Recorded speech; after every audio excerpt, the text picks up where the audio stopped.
8h39 sur Europe 1, vous écoutez Pierre de Villeneuve. Et Pierre, c'est l'heure de la revue de presse avec Julien Pierce. Bonjour Julien. Bonjour Pierre. Comme chaque matin, vous avez lu attentivement les journaux. Actualité oblige, vous nous avez concocté une revue de presse spéciale Tour de France. Oui, car cette année, le Tour, ça vaut le détour, titre malicieusement Libération. La preuve, la plupart de vos journaux consacrent leur une à la grande boucle. Libé donc, mais aussi Le Figaro, Le Parisien aujourd'hui en France ou encore Nice Matin. La presse se marque à la culotte, le biclou est partout.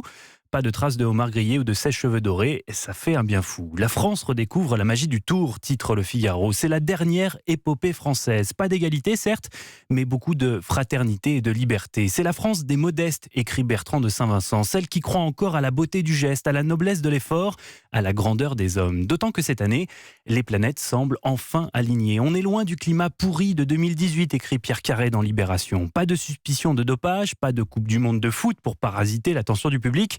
Pas de scandale à même de faire trembler la République. Enfin, il y a Alaphilippe et Pinault, deux types simples, accessibles, ils ne se la racontent pas. Deux mousquetaires valeureux, talentueux, ils lèvent les bras à l'arrivée. Deux Français enfin épargnés par la guigne, ils font un pied de nez à la sorcière aux dents vertes, comme on dit dans le peloton. Deux garçons à qui le pays aimerait tant ressembler, puisse cela perdurer jusqu'aux Champs-Élysées. Les Champs-Élysées où, pour arriver en jaune, il faut pouvoir compter sur de solides équipiers. Ce sont ces coureurs de l'ombre, ces anti-héros au talent limité mais dévoués comme un chien de berger. Porteurs d'eau, poissons pilotes, ils ont tout un tas de noms.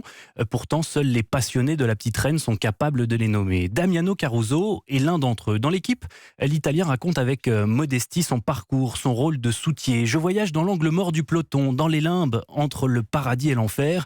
On ne parle jamais de moi. Caruso n'est pas un prodige du guidon. Le vélo, il l'a commencé sur le tard avec pour seul objectif de perdre des kilos. J'étais sur une plage, torse nu, en train de jouer au foot, quand des filles se sont moquées de mes bourrelets. 15 ans ont passé et toujours aucune grande victoire sur son CV. Pourtant, il a régulièrement l'occasion de terminer premier. Mais à chaque fois, on lui dit dans l'oreillette de lever le pied. Il faut attendre le leader, ne pas l'abandonner. Cela a beau être le contrat, il reste dur à avaler. Si on m'avait considéré un peu quand j'aurais gagné, mais à force d'être équipier, de se sacrifier pour les autres, on perd l'instinct, le sens de la victoire. Et il y a le sens de la victoire, mais aussi le coup de la victoire. Ce coup invisible, celui qui se niche dans la tête de plus en plus de coureurs. Dans le peloton aussi, le burn-out gate, c'est le titre de cet article passionnant à lire dans Le Monde. Cela vous a peut-être échappé, mais un cycliste a disparu du Tour de France et personne n'a compris pourquoi. Il y a tout juste une semaine, Rohan Dennis met le pied à terre sans raison apparente. L'Australien est en forme, il n'a pas chuté, n'est pas blessé, il est même le favori pour l'étape du lendemain. Alors pourquoi abandonner ? Pourquoi quitter une course qu'il a mis des mois à préparer ? L'explication, le coureur l'a sûrement donnée dans une interview en début d'année. Je me demande parfois, mais qu'est-ce que je suis en train de faire ? En janvier dernier, je n'avais plus envie de remonter sur mon vélo. J'étais lassé de ce sport. Et c'est loin d'être un cas isolé. Le sujet a beau être tabou dans le peloton, Henri Sequel, le journaliste du Monde, a réussi à recueillir quelques témoignages édifiants.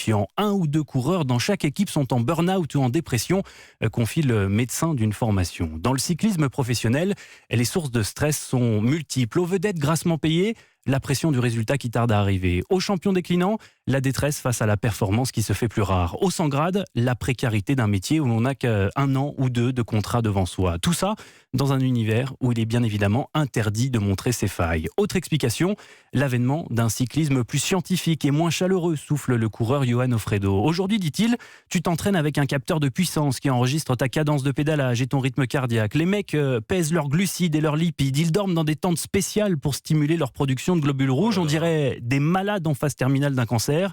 Et pendant ce temps, conclut le cycliste, tu loupes les premiers pas de ton gamin. Il est où là l'équilibre et le bonheur ?